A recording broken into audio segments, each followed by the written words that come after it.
j'ai remarqué que comme nos enfants, comme tous les enfants, les étudiants, ils adorent quand on leur raconte une histoire. Et pendant des années, j'ai dit, ben, la loi de Gauss, c'est très utilisé dans la pratique et vous verrez le poids, les tailles, etc. Et puis la courbe, c'est ça. Ben, tiens, est-ce qu'on pourrait au moins me mettre tu sais, la première page là, enfin, vous avez déjà vu plein de courbes de Gauss, etc. Mais pour qu'on soit quand même bien calé sur le sujet. Une courbe de Gauss, c'est ça ? Oui, tu sais, ta photo, là, la photo d'intro, là. Voilà, et donc pendant des années, j'ai dit la courbe de Gauss, c'est ça, et puis voilà. Et puis, quand j'ai commencé à faire un peu d'histoire des maths, je me suis dit que finalement, leur raconter l'histoire de l'apparition de la courbe de Gauss, pourquoi elle s'appelle comme ça, ben ça marche beaucoup mieux. Alors, Laplace et Gauss, enfin d'abord, juste un petit mot d'histoire des probabilités. Il y a 3 grandes étapes en probabilité. L'acte de naissance officiel, comme on dit, c'est 1654. C'est lorsque Pascal échange des lettres avec le chevalier de Méret et il résout par la combinatoire des problèmes d'interruption. Comment faire pour répartir des mises à des joueurs qui ont donc misé avec de l'argent sur des jeux de hasard lorsque la partie est ininterrompue. Comment faire pour répartir équitablement les mises quand le jeu doit s'interrompre. Et c'est ainsi que Pascal, par des raisonnements par récurrence, parvient à petit faire... Enfin, il apparaît la notion de probabilité chiffrée. Jusque-là, elle existait, mais ça n'était pas chiffré. Donc, c'est rare qu'en maths, on ait un acte vraiment officiel de naissance. C'est 1654. Ensuite, les probabilités vont évoluer avec le calcul des assurances, etc. Et la deuxième grande époque des probabilités, c'est, on va dire, l'interface entre probabilité et statistique, et c'est l'apparition de la loi de Gauss. Alors, la loi de Gauss, elle s'appelait loi de Gauss en Allemagne, elle s'appelait loi de Laplace en France. Et Laplace et Gauss font partie de ces couples, je mets évidemment des guillemets autour de couples, surtout en ce moment, donc font partie de ces couples. Il y en a d'autres qui sont très célèbres, Newton et Leibniz par exemple. Ils font partie donc de ces couples qui ont, indépendamment l'un de l'autre et quasiment en même temps, puisque Laplace c'est 1747-1829 et Gauss c'est une trentaine d'années plus tard décalé, 1777-1855, donc ils ont été contemporains, ils ont travaillé sur les mêmes objets, ils étaient tous les deux de grands physiciens, mathématiciens, astronomes, et le fait qu'ils aient été astronomes joue un grand rôle dans cette apparition de la courbe de Gauss, donc.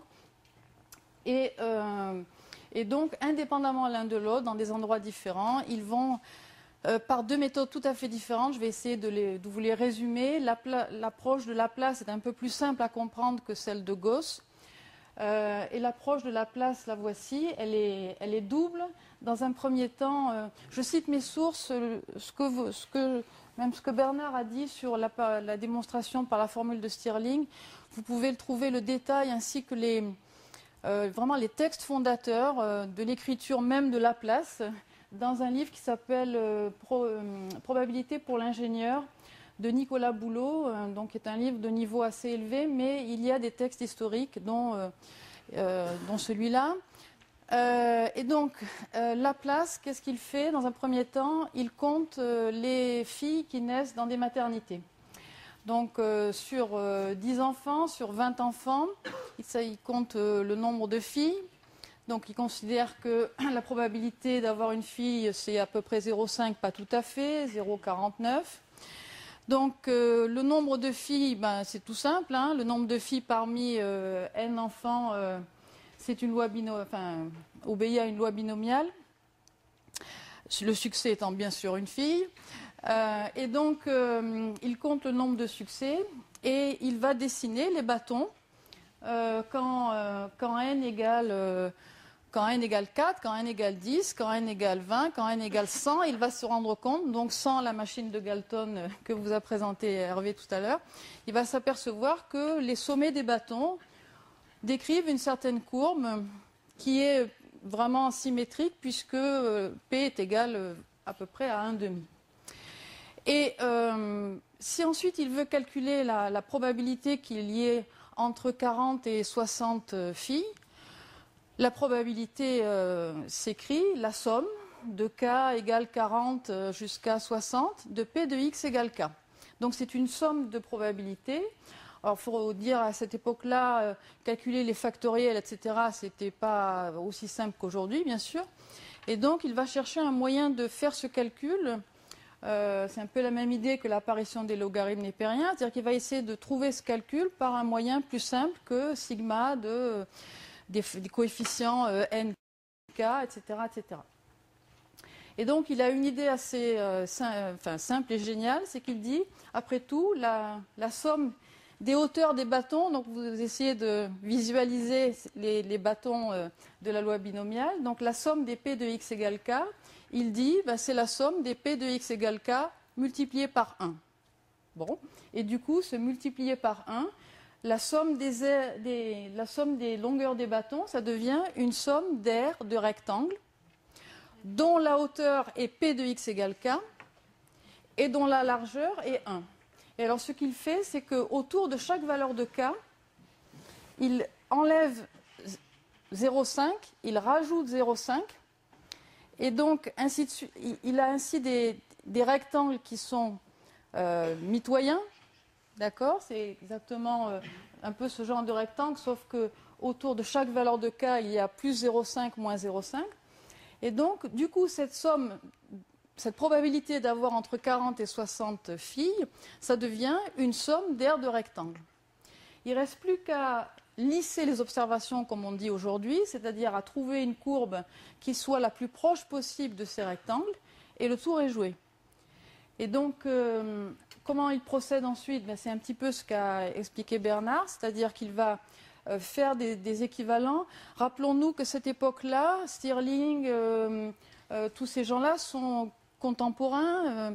Les développements limités, tout le calcul différentiel est apparu. Les formules de Taylor-Lagrange, tout ça, c'est pratiquement à la même époque.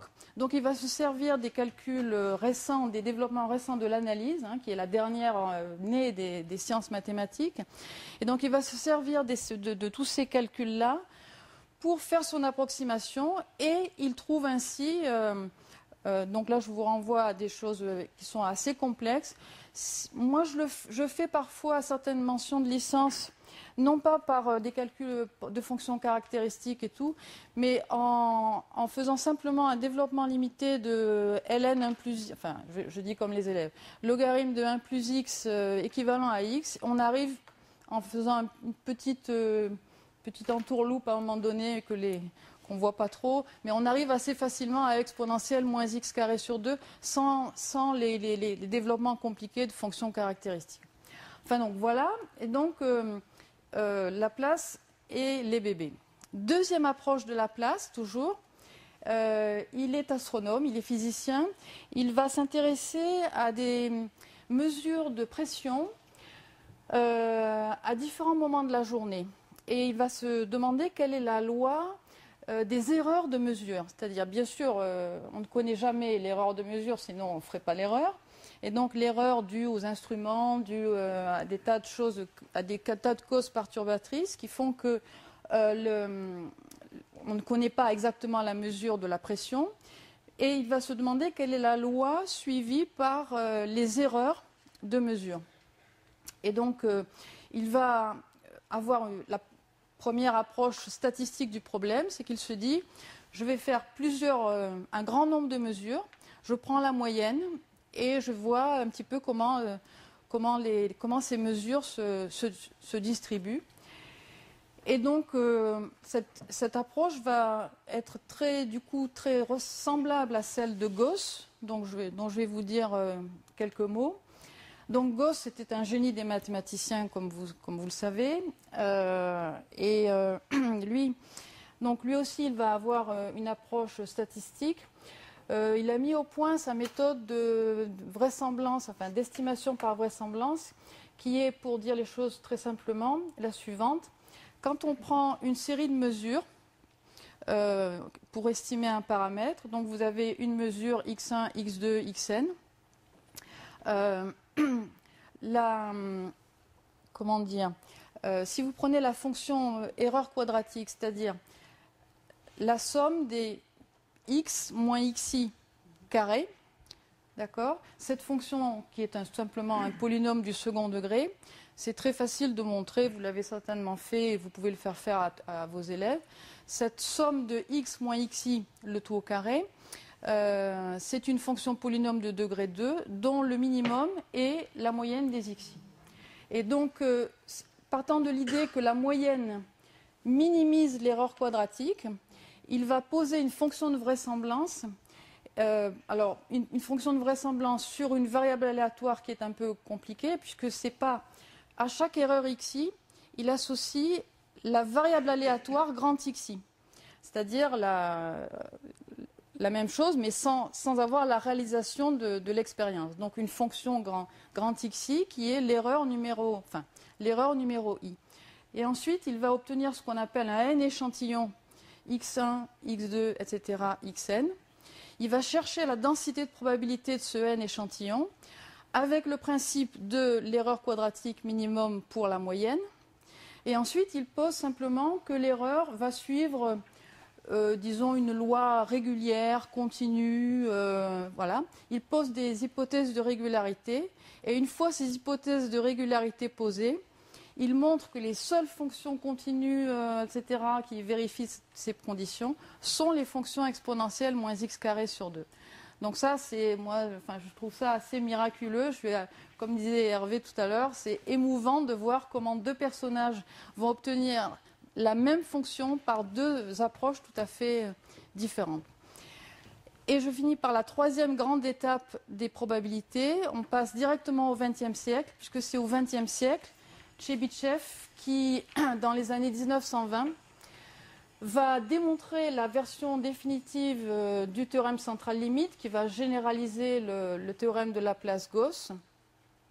Et par la suite, l'école russe, Markov, Kolmogorov et d'autres, vont poser l'axiomatique des probabilités pour les faire rentrer de plein pied dans les mathématiques. Jusque-là, c'était un petit peu les jeux et compagnie. Donc je pense que ce qu'il faut leur dire aux élèves, c'est que les jeux, c'est effectivement à la base des probabilités, puisque historiquement, c'est comme ça que c'est apparu, que c'est facile parce que les jeux, on peut les simuler, etc. Mais à part ces deux arguments, moi, je trouve que le meilleur moyen de motiver et d'intéresser les élèves, c'est de leur montrer que les probabilités statistiques s'utilisent partout, vraiment partout, en médecine, en biologie, en physique, la physique quantique, etc., etc.